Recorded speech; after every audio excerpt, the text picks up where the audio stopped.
Hi, Satwik. Hello.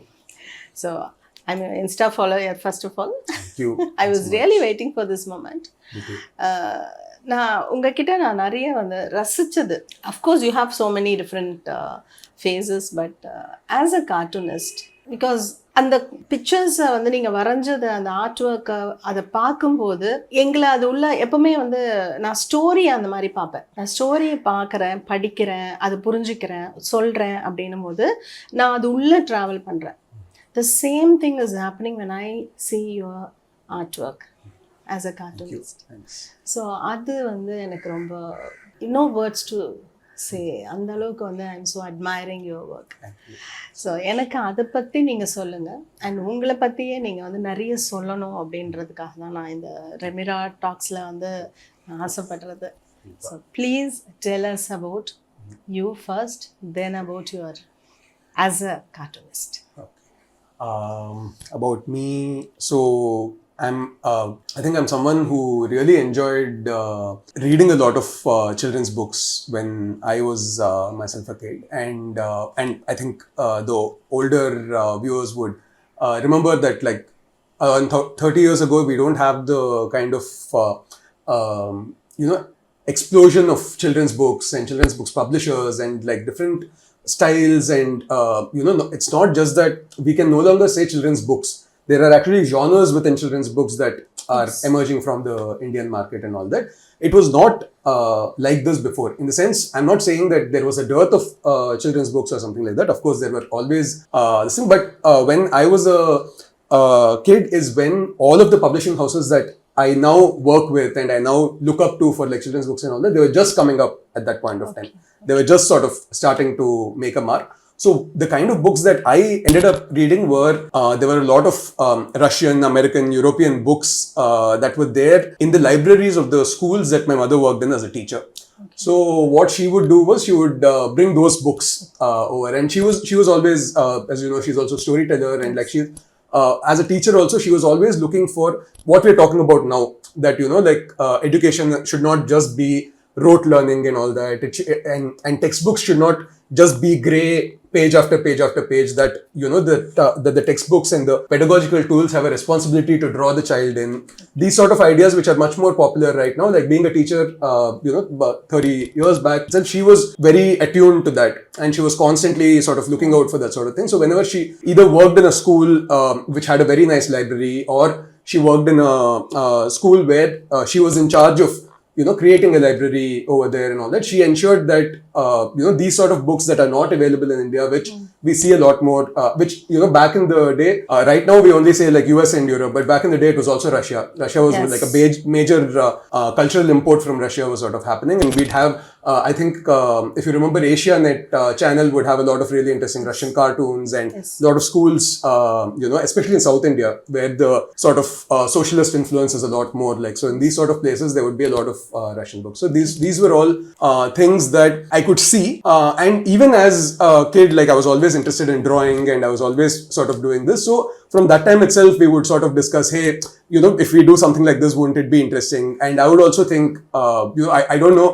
why I was thinking so far ahead, but even as a kid, when I was reading, I would think, when I grow up, I'll also do these sort of drawings, so that other kids who are like growing up, they'll really enjoy it. So this is these sort of things used to keep running in the background, and and sort of simultaneously along with this also, there was like a kind of culture. It was like languages, whether it's like Telugu or English, have to be learned very well in the sense, like not correctly, but in a creative, expressive sort of a way, that we should have interest in literature. This sort of attitude was just there in the house from my mom and my dad also.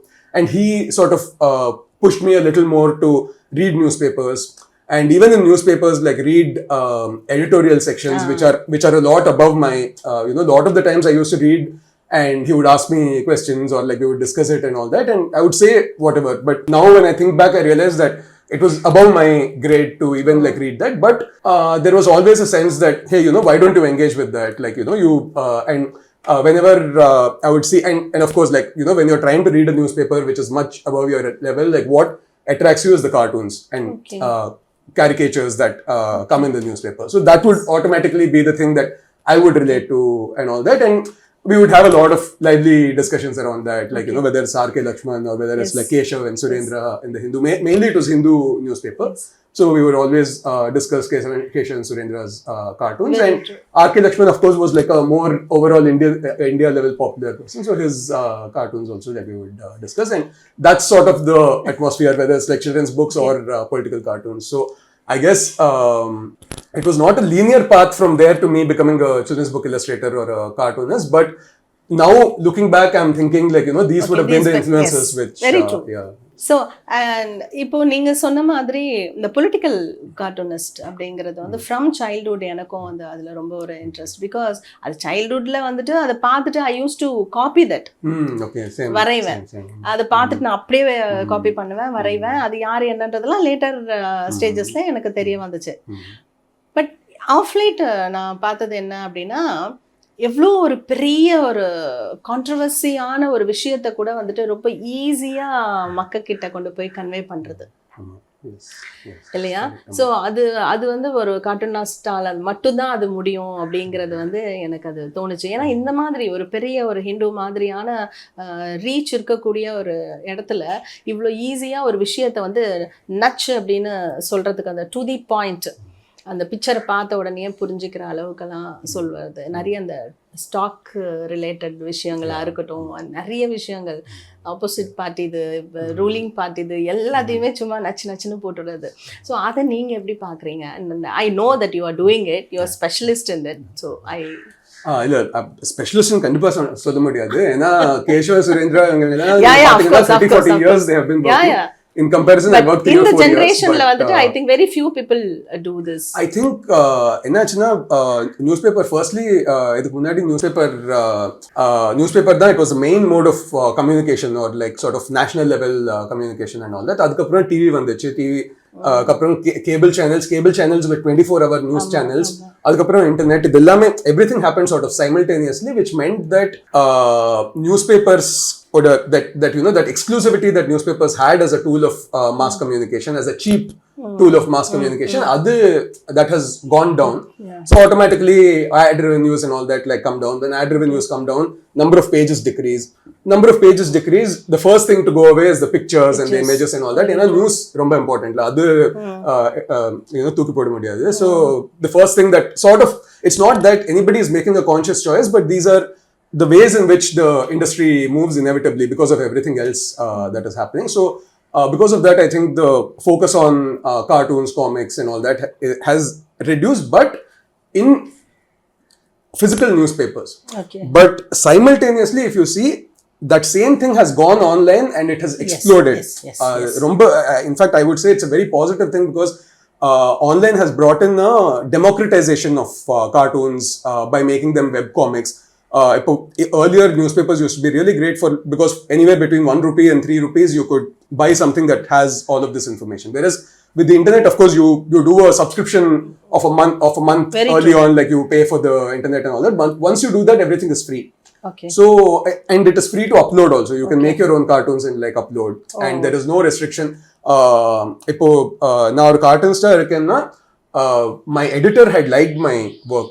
And then he called me and said, why don't you do this? Okay. So it depended on me sort of impressing someone who was at a particular position and all that. That kind of privilege ellarkume irukadu. Nariya per and nariya per and the position they might not be working seriously as a cartoonist or something like that. But internet enna pannuchna, யார் வேணா ஒரு cartoon பண்ணி social மீடியால இது upload பண்ணிடலாம், and everyone will watch it and you get like real time feedback and all that. அதுக்கு நிறைய நெகட்டிவும் இருக்கு, you know, because ஏன்னா ஆர்டிஸ்ட் யூஸ்வலி கொஞ்சம் சென்சிட்டிவா இருப்பாங்க. ஸோ அந்த மாதிரி சென்சிட்டிவான ஆர்டிஸ்ட்க்கு if you immediately see comments right below your artwork and all that, it can drive you in very different ways.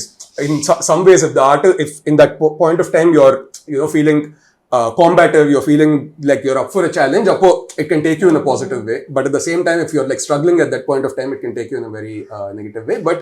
But purely from a democratization point of view, where now our cartoon pandrena, I don't have to prove to anybody else that I can do it. I can upload it myself. So, you know, in that sort of a way, the freedom irukku. And the freedom irukku. So on the one side, we can talk about the lessening influence of newspapers and all of that, adum or problem da. But we can see the positive of that as a kind of explosion of more democratic forms of expression where people don't have that same kind of like restriction to express themselves and all that. So, yeah. Great. Satwik, எனக்கு ஒரு question. இப்போ என்னன்னா, நீங்கள் ஏற்கனவே அதை சொன்ன மாதிரி முதல்லலாம் நாங்கள்லாம் சின்னதில் ரஷ்யன் கல்ச்சர் சென்டர் உள்ளக்கு ஒரு லைப்ரரி இருக்கும். So from my school itself I use to go there. அப்போது அங்கே வந்து ரஷ்யன் புக்ஸில் தான் அந்த பிக்சர்ஸ் எல்லாம் அழகழகாக இருக்கும். ஸோ அந்த மாதிரி எகின்பர்த்தம்ஸ் போனாலும் வந்து இந்த ரஷ்யன் புக்ஸில் தான் வந்துட்டு எங்களுக்கு அது கிடைக்கும். ஸோ அதனாலவே அதை சூஸ் பண்ணுவோம். அப்போதைக்கே அது ரொம்ப எக்ஸ்பென்சிவ். அதுக்கப்புறமா என்னோட எல்டர் சன் எங்கள் சன் எல்லாம் வந்து வளர ஆரம்பிக்கும் போது அங்கே போய் நான் புக்ஸ் வாங்கும் போது கம்பேரிட்டிவ்லி அது கொஞ்சம் காஸ்ட்லி இல்லைங்களா? இப்போது நம்ம ஊர்லேயே நிறைய பப்ளிஷர்ஸ் இருக்காங்க. நம்ம ஊர்லேயே நல்ல சில்ட்ரன் புக்காக இருக்கட்டும், எந்த ஒரு இதுவாக இருந்தாலுமே நல்ல பிக்சர் உள்ள புக்ஸ் இருக்குது. இஸ் தேர் எனி சான்ஸ் அந்த அவ்வளோ எக்ஸ்பென்சிவாக இல்லை, இது வந்து அஃபோர்டபுள், எல்லாராலையும் வாங்க முடியும் அப்படிங்கிற மாதிரி? So I wanted to hear that from you. It's really amazing. Actually நீங்கள் கரெக்டாக இப்போ இண்டஸ்ட்ரியில் இருக்கிற மெயின் ப்ராப்ளம் நீங்கள் கரெக்டாக பாயிண்ட் அவுட் பண்ணியிருக்கீங்க. இது என்னென்னா the cost of the books versus the accessibility. இப்போ காஸ்ட் அதிகமாக இருந்துச்சுன்னா ஆக்சசிபிலிட்டி கம்மியாகிடும். So that is the basic problem. But இதில் இருக்கிற சார்ட் ஆஃப் நுவான்ஸ் என்னென்னா, அதோட காஸ்ட் அவ்வளோ அதிகமாக இல்லைன்னா you can't pay the writers properly, you can't pay the illustrators properly. So அதுவும் ஒரு சீரியஸான ப்ராப்ளம் தான். ஏன்னா எல்லாமே பண்ணிட்டு you expect the subsidy to come from the creative people. You will say that ஆமா பிரிண்டிங் காஸ்ட் இது பண்ண முடியாது, ஆக்சுவல்ஸ் மெட்டீரியல் ஆக்சுவல்ஸ் எல்லாமே அப்படிதான் இருக்கும். ஸோ இப்போ பிரைஸ் கம்மி பண்ணணும்னா எப்படி கம்மி பண்ணணும்? By underpaying the writers and the artist and all that, because they are hungry for some sort of like there's some creativity in them, they want to put something out, so they want to do that. So அந்த மாதிரி ஒரு சிச்சுவேஷன்ல you can easily say, okay, like can you please, நான் யாருமே வேணும்னு பண்றாங்கன்னு சொல்ல, it's not that anybody has bad intentions or something, but in that kind of a thing where all these restrictions are there, the person you end up requesting to lower their costs or like something becomes the artists or writers and all that, and this is a huge problem that the industry continues to face. And இதுக்கு actually நீங்க பாத்தீங்கன்னா ஒரே solution இருக்கு, which is increased number of public libraries. So இப்போ public libraries increase ஆச்சுன்னா what will happen is, you might think public libraries now, okay, if all the books everyone's like reading for free, then will it be a problem for the publisher where enough people are not buying? Not at all. It's not at all true. In fact, or publisher நீங்க பாத்தீங்கன்னா for a publisher to sustain themselves, direct B2C in solvanga, so customer buying a copy is just a very very small part of their revenue. And also it is the most difficult part, you're literally calling one person to your shop and saying you buy this one book on which my margin is maybe like 20 rupees 30 rupees or something like that.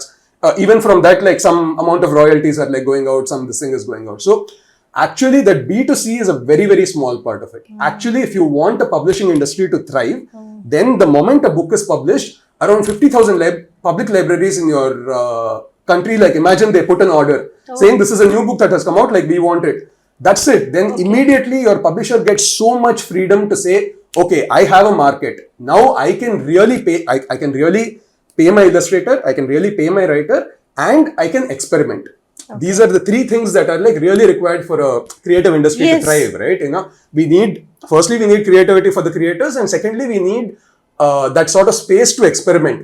Because every single time we can't say that if I say that if I'm putting out 5 books, every 5 book has to be a commercially successful. If we say, then the same kind of things will sort of come out, and by that same law, people start getting tired of it, and those things will also stop working. The only way in which the industry will thrive is when we do a few things with an eye on the market and say, like, this have to work commercially and all that. But there should also be a few things where we absolutely don't care what the market is like, and we are just having some kind of a vision that this. So, to put it in a colloquial way, a small set for the world that we are living in, and a small set for the world that we want to see. Like, so but what happens? Market demands. If market demands will always be there. But if market demands become our sole focus, then we can only create books for the world that we live in, that work right now. We cannot reimagine a world that is like different from what it is right now. We can't create books for the kind of children that we want to see. We can only create books for the kind of children that there are, kind of parents that there are. We can't expect parents to evolve. We can't expect children to evolve unless we can experiment with books, unless we have that like sort of creative freedom. So if that should be there, there should be big orders. There should be bulk orders so that you don't have to depend on individual customers to sort of buy it. For there to be bulk orders, there need to be public libraries. And the moment public libraries are there, what is happening is publishers are getting a lot of money, but there is access to read for free.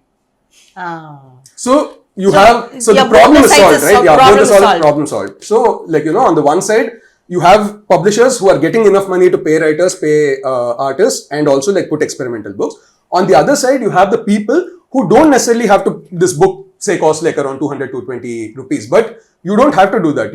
You can put this 200 to 220 rupees for your library subscription, for your public library subscription, and then read as many books as you want. Like, you know, like there's no restriction on that. So this is actually a very popular model, and this actually does have something to do with, you know, Russian books being available earlier, not anymore, because to have a public library system is a very sort of a socialist idea, socialist communist idea. Like, you know, that everything should be like publicly accessible. The public is the biggest spender. Once the public or the government spends, then the final customer doesn't have to spend so much. That is the logic. Whereas the other logic, which is the market logic or the American capitalist logic, says that we need to make the market as vibrant as possible so that each individual is able to purchase. Each individual has the purchasing power. They should then have, you know, like better jobs, better whatever, so that their purchasing power increases and all that. But this, I feel, is a little utopic because we are talking about a world where everyone will have enough money to buy so many of these sort of books, which, as we can see, we are struggling with that sort of a model. Not to take sides in a kind of like an economic debate or something, but as far as children's books are concerned, as far as books and education and learning is concerned, we really do need a system where we are not offloading the cost onto the final person, onto the child or onto the parent. This is the system that we need. The offloading should be on public, because we are already, all of us are paying taxes, and, you know, we assume that we only pay, only people who pay income taxes are paying taxes. But no, every book that I buy, I'm actually paying a tax. A chocolate that I buy, I'm paying a tax. So all of us are paying taxes. So the person who's collecting the taxes, they should be the biggest spender. All the costs should be offloaded on them, not on us. So that is my belief. இப்போ நான் இதை எப்படி பார்க்குறேன் அப்படின்னா, இப்போ நீங்கள் சொன்னதுக்கும் இப்போ நிறைய வீட்டில் பசங்க வந்து நல்லா வரைகிறாங்க, க்ரியேட்டிவாக கார்ட்டூனிஸ்டாக இருக்கிறாங்க, அண்ட் தென் க்ரியேட்டிவ் ரைட்டராக இருக்கிறாங்க, அவங்களுக்கு நிறைய தாட்ஸ் இருக்குன்னு வச்சுக்கோங்களேன். அந்த பசங்களை வந்து அதில் என்கரேஜ் பண்ண முடியல. இது ப்ராக்டிக்கல் டிஃபிகல்ட்டி பேரண்ட்ஸ்க்கும். ஏன் என்கரேஜ் பண்ண முடியலன்னா, அது உனக்கு நாளைக்கு ரெவென்யூ ஜென்ரேட் ஆகாது, அதெல்லாம் நீ பண்ணாத, பெட்டர் நீ படி, உன்னோட டிகிரி ஏதாவது படிச்சுடு, அதுக்கப்புறமா ஒரு வேலைக்கு போ, இதெல்லாம் நீ வந்து சைட் பிஸ்னஸாக வேணா பண்ணிக்கலாம். அதுல பிஸ்னஸெல்லாம் பண்ண முடியாது, பேஷனுக்கு இருந்துக்கலாம். அதுக்கப்புறம் ஒரு ஐடிலையோ எங்கேயோ ஒரு இடத்துல ஒரு ஜாப்ல போயிட்டு அதுக்கப்புறமா ஸ்லோலி வந்து இதெல்லாமே ஃபேட் அவுட் ஆகி, ஒன்ஸ் அப்பான் அ டைம் நான் இதெல்லாம் பண்ணிட்டு இருந்தேன், தெரியல, மறந்துட்டேன். ஏன்னா இப்போ லைஃப்ல வந்துட்டு நெக்ஸ்ட் கல்யாணம், பசங்க அப்படியே ஓடிட்டு போயிடுது. இது எப்படி வந்து இதை என்கரேஜ் பண்ணி, ஒரு கிரியேட்டிவ் பர்சனை போய் நீ இதை படி, உன்னை ரெவன்யூ ஒன்று பார்த்துக்கோன்னு சொன்னா, அங்கே கிரியேட்டிவிட்டி எங்கேயோ ஒரு இடத்துல we are putting it as a, it's not a comma, it's a full stop. I feel in that way. அப்போ அது நீங்க எப்படி பாக்குறீங்க? நெக்ஸ்ட் நான் ஐ டோன்ட் கால் உங்ககிட்ட உட்காந்து நான் நெக்ஸ்ட் ஜெனரேஷன் பத்தி சொல்லல, உங்க ஜெனரேஷனாவே இருக்கட்டுமே, how you want your comrades to be? Yeah, actually அது we have seen it actually. எங்களுக்கு எப்படி இருந்ததுன்னா, same like you were saying, you do your engineering or you do your UPSC, write your bank exams, do something like that, like have a job and idhar passion pannalam. And my father also used to give me, he was never discouraging, but he would give me all of these examples. See, Keshav sir is like doing cartoons right now, but do you know he used to work in a bank? First, he got into a bank, he got a bank job, then he started doing cartoons and all that, sending it to papers, and then once he was able to establish himself, he did this. And then he would point out somebody, say, and this person's and Appo, Dravid, Kumble, Venkatesh Prasad, all these people were engineers and also playing cricketers. So all these examples used to be just given to us, not very well-meaning, of course, but that was the attitude, because even daring to think that this will be my profession and all that, and Madri, there was nothing like that. Even despite trying to go in the regular way, doing my engineering and all that, like it didn't work out that way. I guess there was the pull towards art was like too much, and I came into this stream and all that. But there are a lot of my friends who have done engineering first. Now they've become like filmmakers, they've become something else. In fact, like we have, during this time, 2000s, we also had an influx of this engineers who are going to the US, quitting their jobs, coming back and becoming filmmakers, artists, yoga teachers, something like, you know, it's like, that has been the route for the broader middle class Indians, that you do something else and then you do art. But again, this is also something that I would say is a product of the same thing, like where we expect that for a person to be an artist, they have to be successful in an art market.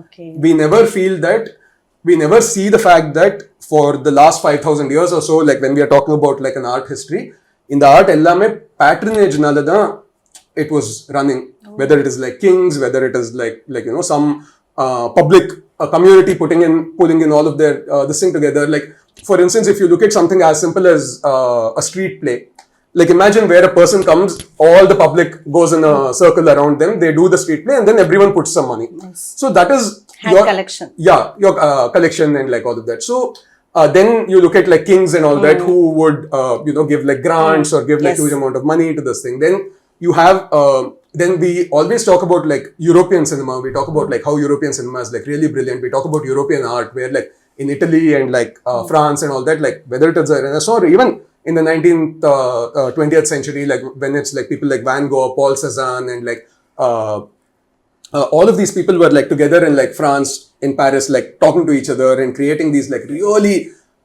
brilliant modes of artistic expression. Like all of this, the part that we very conveniently leave out is the amount of public funding that they were getting. The fact that even today, like a lot of the movies, like for even in India, for instance, like we look at Pathar Panchali by Satyajit Ray, think that it's such an amazing movie. In Italy, we say like Bicycle Thieves, which was the inspiration for Pathar Panchali itself. Like that is like such a great movie. But we do not understand the fact that like both of these movies were made by the government, some public department in the government, like spending money, saying that it is important for such art to exist. And especially this sort of art, which we consider as like really great art, that cannot exist in a market. That because again, the same thing that we're talking about, there is a cinema that is created for the world that we live in, and there's a cinema that imagines a different sort of a world.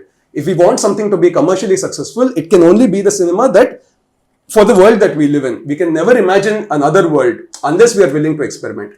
And experimentation will not happen under market conditions. For that, like there has to be patronage, there has to be some cushion, where like, you know, somebody is sort of saying that, yes, I believe in your vision for a different sort of a world, so I'm giving this money. You don't have to make sure that you make back the money urgently or something of that sort, because this is something where this is not for entertainment, this is not for immediate gratification. This is for being able to imagine like a brighter future for ourselves, or a more interesting future for ourselves, or let's not even say like brighter, darker or something, but just a future with more possibilities. Okay. When we insist on everything happening through market demands and market supplies and all that, like then the amount of possibilities that we can imagine for the future become narrow. Okay. But once there is public spending, then not everything depends on the market. Okay. In that case, we have like the market possibilities, and then we have like the non-market possibilities also that expand. So that is The next I wanted to ask is about AI.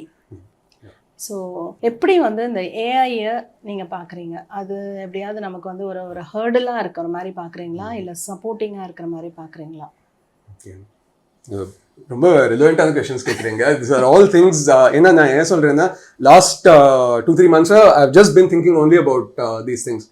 I teach some children art. I frequently conduct comic workshops for children and all of that. And one thing that fascinates me a lot is, as adults, we have certain conversations about AI and like all of that. How children are interpreting that, like how are they sort of responding to that? And in the AI party, I found something like very interesting. One student came up to me and she said, "Sir, you know, I know it's wrong to do that, but finally I succumbed and I made profile picture of myself in the Studio Ghibli art style. The Studio Ghibli art style you would have seen, right? It's become really popular and all that.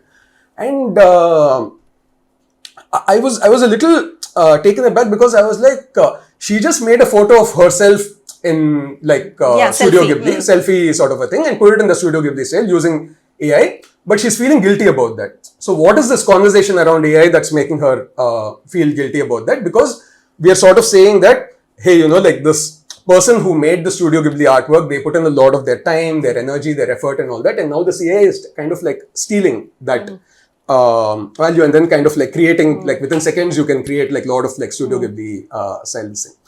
But what is really interesting to me is that the burden of this theft, the intellectual property theft that is happening to create something into like AI, the burden of this theft is being offloaded onto like common people. Now if I as a artist, I use AI to kind of do something for myself, that is being seen as morally incorrect as some other corporation taking AI and kind of, you know, like using that value for their thing. And in this sort of a situation, I think what is happening is that there are becoming very polarizing conversations about AI. Either people saying that like, oh, you know what, AI is the future, so somehow, like, you know, whether it's good, bad, ugly, whatever it is, we have to somehow make our peace with it. And then there are another set of people saying that AI is bad, it's morally corrupt, it's theft, therefore we should not use it and all that. But the middle ground conversation is really about who should be allowed to use it and who should not be allowed to use it, or what are the kind of restrictions that we place on AI being used and all of that. And as long as the conversations are just happening around, is AI good, is AI bad, you know, then there will always be a situation where we are not able to make moral choices. The moral choice is only between yes or no. And if the answer is only yes or no, then definitely the very thrust of technology will be in the direction of yes. You know, the thrust of the market, the thrust of technology, just the fact that this is such an incredible tool that will ensure that it is being used widely and all that. But I think the conversation needs to come down to where do we want to use AI, what, and also the other conversation, which is say, let us use AI. Now, when we do some work, it produces certain value. Now, AI has learned from various thousands of artists around the world, like, you know, and then there is a coder who was teaching it how to learn all of this information. And then there is a prompter who's like putting all of the information out and all that. And then there is the person who built this entire AI tool, who has like a company to like build these tools and like all of that. Who does this value belong to? Or in what proportions can this value be divided? This is also a question that we need to really ask ourselves, because this is a question that we like missed asking about like 100, 150 years ago, like when mechanization happened, when automation and mechanization happened, a lot of human labor got reduced. Machines started doing a lot of work. Now we just automatically decided that whoever owns the machines, all of the value gets transferred to them. And this is what we call as like capitalism. And we know that this has created a world full of like inequalities and like all of that. Now, once again, we have come to the same thing with AI, where AI is going to do a lot of work, manual labor, that is going to produce a lot of value. Now, who does this value go back to? This is a question that we are not talking about. We are talking only in terms of absolutes of like, is AI good, is AI bad? But we are not talking about the value that AI generates and how is that value distributed. I think this is a much more important question regarding AI, because, you know, because if me as an artist, if you say that like AI is taking away my job, AI is going to do the drawing and all that, I'll say, no, I want to do the drawing and all. But say, if you tell me that, hey, the value that is generated from AI's labor will be like distributed, then I will say, okay, then maybe like let AI do all of the grunt artwork. I'll sit and paint. I'll do my like paintings. I'll do my thing, because like now, say today I have to spend 15 hours, or say, let's say I spend 8 hours in a day to earn a certain amount of money. If AI is coming in and taking a load of the thing, what is happening now is that like I'm losing my 8 hours of job and I'm becoming like homeless, hungry, like whatever, and like all of that. But it could easily be that like if that some of that value is transferred to me, then I only need to work 4 hours a day. And like I can spend the other 4 hours like producing paintings, like, you know, producing literature, like, you know, again, like reimagining a different kind of a world, like, you know, like actually automation and AI and all this can make life easier for humans, and it should. Yes. And we keep wondering, like, why are all of these things that are supposed to make life easier for us making it hard for us? And this is value distribution. Like, where is the value going? This is something that we are not thinking about. Yes. And I don't know how to make children think about that, because they are going to be, I mean, I am already in a position where I have about 15 years of work experience before AI has disrupted the market. So I think I will find some way of making, like I at least have, like, if not on the art form itself, I have enough of a grasp on the industry that I can manage somehow. But there's a question that children should ask themselves, because they are going to enter an even more insane world where value is not being created by humans. So when value is not being created by humans, then where does this value go to? Like, who does this value belong to? This is a question that it seems philosophical, it seems economic, it seems financial, it has so many dimensions, and it seems very big. But children should from now start thinking about that, because this is what is going to define their lives completely. So yeah, next important thing I wanted to ask you is, see, ஒரு lyricist கிட்ட போயிட்டு ஒரு பாட்டு கொடுங்க, நாங்கள் ஒரு மூவிக்கு கேட்குறோம் அப்படின்னும் போது அவங்க ஒரு பாட்டு கொடுக்குறதும் அதை பிக்சர் பண்ணுவாங்க. சம்டைம்ஸ் வந்து இவங்க ஒரு ஸ்டோரி சொல்லிட்டு பாட்டு கேட்பாங்க, அவங்களுக்கு ஒரு இமேஜின் வரும், அது பண்ணுவாங்க. இல்லைனா ஒரு பெண்ணை பற்றி பாட்டு, இல்லைனா ஒரு லவ் அஃபேர் பற்றி ஏதாவது ஒரு ஒரு சுச்சுவேஷன் சொல்லி சாங் கேட்குறது. அதுக்கப்புறம் மியூசிஷியன் வந்துட்டு மியூசிக் போட்டதுக்கு அப்புறமா பாட்டு எழுதுறது, பாட்டு எழுதிட்டு மியூசிக் போடுறது, இது மாதிரிலாம் இருக்கு இல்லையா? எனக்கு இந்த இது வந்து எனக்கு எப்பவுமே ஒரு லிரிசிஸ்ட் கிட்ட வந்துட்டு போகிற மாதிரி எல்லாமே இருக்கிற மாதிரி ஒரு இல்லஸ்ட்ரேட் பண்ணுறவங்க கிட்ட எப்படி ஸ்டோரி சொல்லி இல்லஸ்ட்ரேட் பண்ணுறதா, இல்லை நீங்கள் இல்லஸ்ட்ரேட் பண்ணினதுக்கப்புறம் அதுலேருந்து ஒரு ஸ்டோரி கிரியேட் ஆகிறது, இது மாதிரியான விஷயங்கள்லாம் வந்து எனக்கு பிக்சரை பார்க்கும்போது தோணும், இது சொல்லி பண்ணியிருப்பாங்களா இல்லை சொல்ல இவங்க இப்படி பண்ணியிருப்பாங்களா? பிகாஸ் நான் ஐ ஆம் இன்டு ஸ்டோரி அந்த டீமில் இருக்கிறதுனால, ஸோ எனக்கு வந்து ஸ்டோரி ரைட்டர்ஸு தெரியும், ஆத்தர்ஸு தெரியும், உங்களை தெரியும், அம்மாவை தெரியும், இவ்வளோலாம் இருக்கும்போது இது இப்படி பண்ணியிருப்பாங்களா, அது பண்ணியிருப்பாங்க. அதாவது கோழிலேருந்து முட்டை வந்து தான், முட்டையிலேருந்து கோழி வந்துதாங்க மாதிரி ஐ usually have this in my mind. அது ஒரு இன்ட்ரெஸ்டிங்காக இருக்கும் அது உள்ளே போகிறதுக்கு. நீங்க என்ன பண்ணுவீங்க? ஏன்னா I know that you have a strong line. Actually இந்த மாதிரி கேள்வி எனக்கும் இருந்தது while growing up also, and in fact I made a lot of wrong assumptions. Now எப்பவுமே like you were saying, we always think that the lyrics are written first and then the music is around that, but I grew up to realize that 90% of the time actually the music is done first and the lyrics are written on that. In fact, a few of my friends are music directors and lyricists and all that. Okay. So I have seen the process happen. Even after seeing it, I don't understand how without words they are making music. Where is the music without the words? And I'm sure there is a musician who is thinking, what are you talking about? Music only can come first. How can words come first and how can we put music around it? So, these are really interesting questions. And same, same thing. Like, I also like, in fact, it is my own struggle because I also write and I also illustrate. So, edu first pannu. So, what should inform my story? Is my story coming out of my drawings or is my story coming out of my text? Okay. This is a question that keeps bogging me all the time. Because if you see like any book of mine, for instance, this is like a book which has a story and there are like illustrations also. Now the story, in this case, the story was sort of written first and the story is definitely informing the illustrations. But if you see the final product, the story is sort of occupying this much space and the illustrations are occupying this much of sort of space. So what happens is that during the conception of the story, we have the story and the writing coming first. But suddenly once the illustration sort of starts, I have to allow the illustrations also to kind of like take the front seat without losing the emphasis on the writing and all that. And this process becomes even more confusing if I am doing the writing and the illustrating myself. Yeah. This process is so easy. I'm able to talk about it like so succinctly because there is a publishing house. Yes. This was published by Tulika Publishers and they sat, the editors over there sat with the writer on one end, with the illustrator on the other end, making sure that the writer and illustrator are not getting into like a, sort of a creative jam or like something, and making sure that everything is running. So I'm able to talk about it so systematically. Okay. But when it comes to me writing and me illustrating myself, like I don't know, like I feel that each project sort of happens in its own way. Okay. But by reflecting on the project and by thinking about like what is my next project, like I'm also trying to understand like what, which way. The easy answer is that both have to inform each other. Yes. But how that informing happens, how that information transfer happens is something very exciting, because each time it will happen in its own quirky sort of way. And also in a way, and the process clear achna, if we know this is how it is like happening, then the entire magic of art is gone. Yes. The fact that nobody understands like how this is happening, or that or even if we understand how it's happening, the fact that each time it happens in its own quirky, weird way, like that is what we call as the magic of art, I think. Yeah. So I think the trick as a practitioner is to also understand it enough to make use of it, while not understanding it enough so that the magic is alive. So that is so I really enjoyed seeing many of your work like this. So இது எல்லாமே வந்து you have your own touch of அந்த face, அந்த மூக்கு குறிப்பா பல இடத்துல வந்துட்டு மூக்கு கதை சொல்லுது.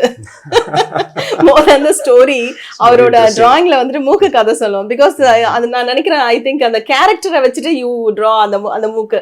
Yeah, definitely. And also at the personal also, I think, because when I see your face, and the most in fact I always think like when we talk about lyrics of describing someone, like we always like talk about like eyes are like this, yes, lips are like this, cheeks are like this. Why is everyone ignoring the nose? I feel like that's the most captivating part of innocent boy na kutti மூக்கு போட்டுருவாரு, கொஞ்சம் வந்து ஒரு மாதிரி ஒரு authoritative-ஆ வந்து யாராவது இருந்தாங்கனா இந்த மாதிரி இருக்கும் மூக்கு. So I always followed your thank you. I'm really glad you sort of noticed that, because a lot of cartoons sort of do this. When we like, the size of our eyes doesn't really change. That's why babies look like they have big eyes, because eyes largely sort of remain the same. Yes. When we are born, we might have thin lips or thick lips, and that usually like remains the same. Okay. But nose is what like really changes. When we are small, we have like a tiny nose, and then that grows into this like humongous thing that is like dominating passport photographs when we like grow up. So that is a very prominent part of our face. So as a illustrator, I feel if that is my focal point, then I'm able to, because especially all of these people, right, if you see Srinivasa Ramanujam, Ambedkar, all of these are people I'm trying to describe how they were when they were children and how they are when they're adults. And we know them as adults only. Yes. We don't know them as children. So I need to somehow do this thing like where I'm trying to imagine them as like children, but the same people have to kind of like, yes, grow up, like where that family resemblance has to be there. So for me, I'm able to look back and say this is a technique, but sort of how it evolved is that I started making sure that everything else in the face remains largely the same. Yes. The nose becomes bigger. So where the eyes are in the face, are they going to be big and in the center, or are they going to be higher and like more proportion? In this way, I'm changing from characterization ungalaala vandu project I'm able to sort of show from childhood to adulthood. Yes. And the change I'm able to. அது மாத்திரம் இல்லாமல் நான் ரசிக்கிற ஒரு விஷயம் என்னன்னா, அந்த கதை ஒரு கதை இருக்குது அப்படின்னா அந்த களம் வந்து இவர் ரொம்ப அழகாக ஃபார்ம் பண்ணுவார். இப்போ அது ஒரு வீட்டில் நடக்குது அப்படின்னா அது ஃபுல்லாகவே அந்த பிக்சர்லேயே வந்துட்டு அந்த ஒரு இமேஜினேஷன் நம்ம கொண்டு வந்துடலாம் அந்த வீடு. ஸோ அது பசங்களுக்கு வந்து மோர் தேன் இந்த புக்கில் இருக்கக்கூடிய இந்த ஆர்ட் ஒர்க் வந்து பசங்களுக்கு ரொம்பவே யூஸ்ஃபுல்லாக இருக்கும். மோர் தேன் சீயிங் வாட்சிங் யூடியூப்ஸ், அதுலேயும் கதை வருது, அதுலேயும் வந்து பிக்சர்ஸ் இருக்குது. பட் அதை தாண்டி இந்த மாதிரி இருக்கும்போது அந்த அந்த அந்த புக்கை தொட்டு படிக்கும் போது அதில் இருக்கக்கூடிய விஷயங்கள் இன்னும் நிறைய குழந்தைகளுக்குள்ள போகும். அண்ட் அது அவங்கள ரொம்ப மோட்டிவேட் பண்ணும் அப்படிங்கிறது தான் நான் பார்த்துட்டு வரேன். ஆக்சுவலாக வந்து சாத்விக்கோட பேசுறதுக்கு இதெல்லாம் பத்தாது, நிறைய இருக்காங்க, எவ்வளோ வேணுமோ எடுத்துக்கலான்ற அளவுக்கு வந்து அவர் அவ்வளோ வச்சிருக்காரு. என்னால் இப்போ முடிஞ்ச வரைக்கும் அவர்கிட்ட இருந்து நான் நிறைய விஷயங்கள் எடுக்க ட்ரை பண்ணியிருக்கேன். எவ்வளோ தூரம் எடுத்திருக்கேங்கிறது எனக்கு உண்மையாகவே தெரியல. இன்னும் பத்தலையே, இன்னும் நிறைய கேட்கணும் போல இருக்கு அப்படின்னு தான் இருக்கு. So all the questions have been really amazing. I'm so surprised. We haven't discussed this before, so I didn't expect that you would be coming with these questions, but these are perfect questions. Thank you so much. And two more questions. I don't want to miss that. என்னன்னா, see, government school பசங்களாம் இருக்காங்க இல்லையா, so அவங்களால வந்து first library போகிறதுன்றதையும் அவங்களுக்கு அடுத்தது தான். அதுவே மாதிரி அவங்களுக்கும் இந்த மாதிரி ஒரு புக்ஸ் மேலே ஆசை இருக்கும், இதெல்லாம் படிக்கணும்னு ஆசை இருக்கும். பிகாஸ் சிம்பிள் இங்கிலீஷ் லாங்குவேஜும் வந்து இதெல்லாம் நிறைய தமிழ்லையும் இருக்குது. ஆமாம், எல்லாமே. Like for instance Tulika books I really love working with them because they publish in 7 Indian languages.